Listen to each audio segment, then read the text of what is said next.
Significantly enough, Toastmaster Rich Rogers has been in Toastmasters for a little over 3 years. Today, Rich will be speaking from the Competent Communicator Manual, Project 10. Finish off the manual. Inspire your audience. We're out of timer. Rich's speech is 8 to 10 minutes. The title of the speech is Dads, Spend Time with Your Kids. Please help me welcome Toastmaster Rich Rogers to the lecture.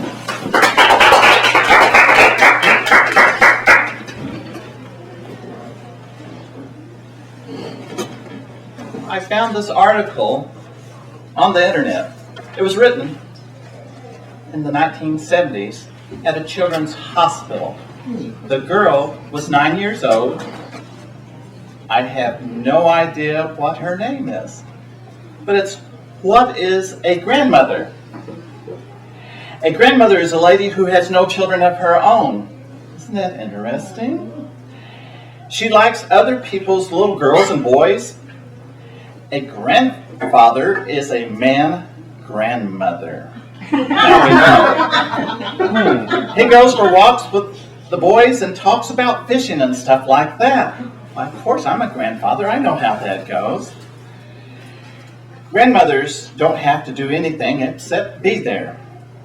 They're old, so they shouldn't play hard or run. It's enough that they drive us to the market where they pretend horse is and to have lots of dimes ready. Or if they take us for walks, they should slow down, past things like pretty little leaves and caterpillars. And they should never say, hurry up. Usually grandmothers are fat, but not too fat to tie your shoes. They wear glasses and funny underwear. How do you know? That's the little girl talking. They can take their teeth and gums off. Grandmothers don't have to be smart, only answer questions like, why isn't God married and how come dogs chase cats?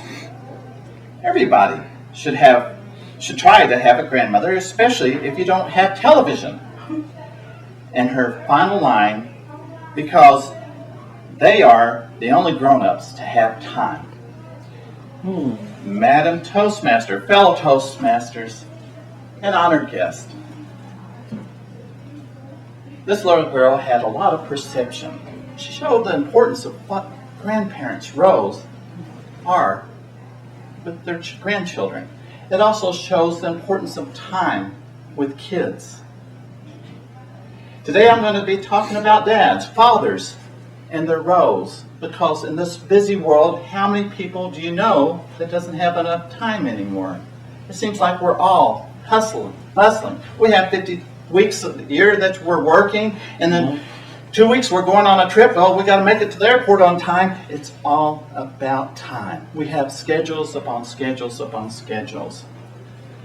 I was reading a report on CNN in 2012, and they had a study from Penn State University talking about fathers, the important roles of fathers. Now, I'm not talking just forgetting about the mother's roles, because mother's roles is the nurturing. But father's roles is what I'm going to talk about. They said the more time that you spend with your children, personally, alone with your child, the higher self-esteem that the child will have. When a father spends time with their children in a group setting, the children will see the actions and reactions of the father, and their social skills get better. And this sort of hit home because I love my grandkids. I have 3 grandkids, and when it was cold, I was taking them they were picking up from the school because I didn't want them to walk in the cold until my grandson got a car. And I find out little things of who got in trouble, you know. Oh, you should have heard what happened, you know. I just start laughing. Or, Papa, would you take us to McDonald's instead of Brahms, because it's so cold and I like to spend a little money on them and have fun with them and things like that. But the sad thing, they said that their dad, my son-in-law, usually in the evening gets a plate of food and goes back into the bedroom and watches TV or plays on the computer. And it's sort of sad. And when I talked to my daughter, she was saying about 3 weeks ago that he had actually came into the living room for 2 or 3 days. And my granddaughter's 11 said, "Daddy, thank you for spending time with us. Thank you for coming into the living room with us." And to me, that was saying, "Daddy, I love you. I love the time you spend with us, but Daddy, please spend more time with us, please." And last week I went over to my daughter's house and I came in to drop some stuff off, and I asked my daughter, "Where's my youngest grandson?" "Well, he's back in the back." So their house is sort of L-shaped, so I went past their room and there's my son-in-law on the computer. And I go on back and there's my grandson, a little 8 years old, playing on video games. And I'm thinking, the Harry Chapman song, Cats in the Cradle, and how much is he going to end up like his dad? It's amazing. 5 years ago, I lost my dad. He was a great dad. Of course, everyone's dad's a great dad. But I remember so many lessons that he gave me. He was a Christian man, and he led us to church. It was great. And I'd always wondered, why did he want to read the Bible all the time? Vows and all this other stuff in there. But then I realized as I got older, you fall in love with the author. The Bible comes to life. And now I understand why he loved reading the Bible. He showed me a story of faith. I didn't realize it until I was older. But I used to go down to my grandmother's with them in the summer, especially in the summer we'd go down there. And the wind would be blowing in the trees, and I'd like to climb up a big old pecan tree. And when I was 7 or 8 years old, that pecan tree was about 1,000 feet tall.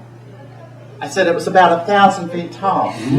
For a 7-year-old, it seemed like about 1,000 feet tall. And I'd climb, and I'd get to the top, and the wind was blowing like it was last week, really strong, and I'd get up there, and I'd sway back and forth. And I was just sort of becoming part of the tree, just swaying back and forth. It was so much fun. But pretty soon, you get bored, so you start climbing down, and the trunk of the tree, the center of the tree, has the limbs, and I can't exactly see. I see the limb down there, but I don't see where my foot should go. So I start yelling out, "Daddy, Daddy." And he says, "Hello there." I said, "I can't see where to put my feet." And he says, "Well, lower yourself, right there." He says, "Okay, now come around the tree and lower yourself to this one." And he guided me. And he says, "Okay, now grab that branch, lower yourself."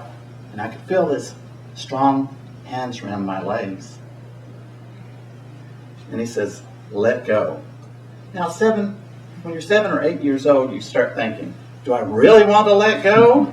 Will he drop me? I mean, it's a long ways down because my dad was 6'2", and if he's holding me like this, that's a long ways down. That's probably another 50 feet, I would think. And so finally, I decided to trust my dad and let go, and he safely put me to the ground.